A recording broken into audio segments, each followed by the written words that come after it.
लोकसभा चुनाव 2024 में बीजेपी की परफॉर्मेंस का साइड इफेक्ट अब नजर आने लगा है और महाराष्ट्र बीजेपी के एक दिग्गज नेता ने इस्तीफे की पेशकश कर दी है।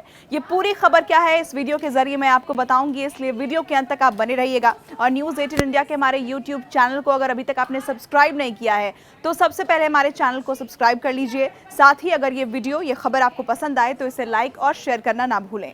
लोकसभा चुनाव 2024 में बीजेपी के खराब परफॉर्मेंस का असर महाराष्ट्र में साफ नजर आने लगा है। वहां बीजेपी के दिग्गज नेता और प्रदेश के उप मुख्यमंत्री देवेंद्र फडणवीस ने अपने इस्तीफे की पेशकश कर दी है। उन्होंने कहा कि वो महाराष्ट्र में बीजेपी के खराब प्रदर्शन की जिम्मेदारी लेते हैं। अब आपको यहां पर हम बता दें कि महाराष्ट्र में बीजेपी समेत एनडीए का जो परफॉर्मेंस है वो उम्मीद के मुताबिक नहीं रहा। जिस तरह की परफॉर्मेंस की उम्मीद की जा रही थी उससे बिल्कुल अलग जो नतीजे वहां से सामने आए हैं और इसी की वजह से देवेंद्र फडणवीस ने इस्तीफे की पेशकश कर दी है, जिम्मेदारी लेने को तैयार है। आपको बता दें कि महाराष्ट्र में लोकसभा की कुल 48 सीटें हैं और बीजेपी ने इनमें से सिर्फ 9 सीटों पर ही जीत हासिल की है। साल 2019 के लोकसभा चुनाव की अगर हम बात करें तो यहां पर बीजेपी को 23 सीटें मिली थी, जबकि पार्टी ने कुल 25 सीटों पर चुनाव लड़ा था। अब लोकसभा चुनाव में महाराष्ट्र में बीजेपी ने खराब प्रदर्शन किया है और इससे देवेंद्र फडणवीस जो हैं वो नाराज हैं और प्रदेश के डिप्टी सीएम पद से इस्तीफा देने की पेशकश उनकी तरफ से कर दी गई है। साथ ही उन्होंने क्या कहा है ये भी हम आपको बता देते हैं। उन्होंने कहा कि मैं महाराष्ट्र में हुई हार की जिम्मेदारी लेता हूं।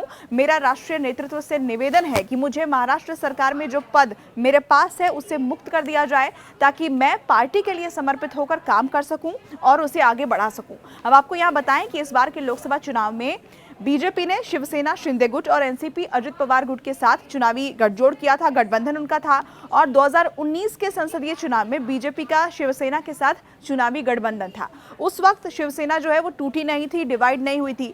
देवेंद्र फडणवीस ने आगे ये भी कहा कि जनता ने यानी कि महाराष्ट्र के लोगों ने, देश के लोगों ने पंडित नेहरू के बाद एक बार फिर से प्रधानमंत्री मोदी को तीसरी बार पीएम बनने का मौका जरूर दिया है, उसके लिए उनका आभार है। और पहली बार ओडिशा में भी बीजेपी की सरकार बनने जा रही है। आंध्र प्रदेश की बात उन्होंने की जहां चंद्रबाबू नायडू के नेतृत्व में सरकार बनने जा रही है। देवेंद्र फडणवीस ने आगे ये जरूर कहा, इंडिया गठबंधन पर उन्होंने हमला बोला और यहां पर कहा कि इंडिया गठबंधन को जितनी सीटें मिली हैं उतना तो सिर्फ बीजेपी को मिली है। इंडिया गठबंधन जो माहौल तैयार करने की कोशिश कर रहा था वो हुआ नहीं। महाराष्ट्र में जितनी सीटें मिलनी चाहिए थी, जो हमें उम्मीद थी, वो हमें नहीं मिली है। और महाविकास आघाड़ी जो संविधान बदलने का नैरेटिव तैयार किया था उसे हम झूठा साबित करने में असफल रहे और इसके चलते हमारा प्रदर्शन जो है खराब रहा। यानी जिम्मेदारी लेने के साथ ही कारण भी वो बता रहे हैं। अब बीजेपी के दिग्गज नेता है देवेंद्र फडणवीस, उन्होंने आगे ये भी कहा अपने संबोधन में कि महाविकास आघाड़ी को 2 करोड़ 50 लाख और हमें 2 करोड़ 48 लाख वोट मिले, यानी कि उन्हें सिर्फ 2 लाख वोट हमसे ज्यादा मिले हैं।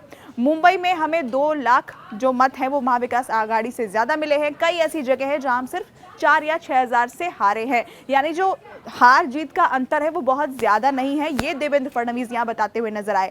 और हालांकि उन्होंने ये भी कहा कि हमें वोट जरूर कम मिला है, जनता ने हमें नकारा नहीं है। देवेंद्र फडणवीस ने कहा कि मीटिंग हुई है और इसमें हमने चुनाव परिणाम को लेकर चर्चा की है। इस मुद्दे को लेकर हम एक बड़ी बैठक करने वाले हैं और इसी मुद्दे को लेकर हम आगे बढ़ते रहेंगे। मराठा आरक्षण के मुद्दे के चलते भी हमें फटका लगा है। जो नैरेटिव हमारे खिलाफ तैयार किया गया उसका हम सही से उत्तर नहीं दे पाए और इसी का नुकसान जो है वो हमारी पार्टी को महाराष्ट्र में उठाना पड़ा है। लेकिन जिम्मेदारी सीधे तौर पर देवेंद्र फडणवीस ने ली है और अपने इस्तीफे की पेशकश की है। अब देखना यह होगा कि इस पर हाईकमान की ओर से क्या उत्तर दिया जाता है।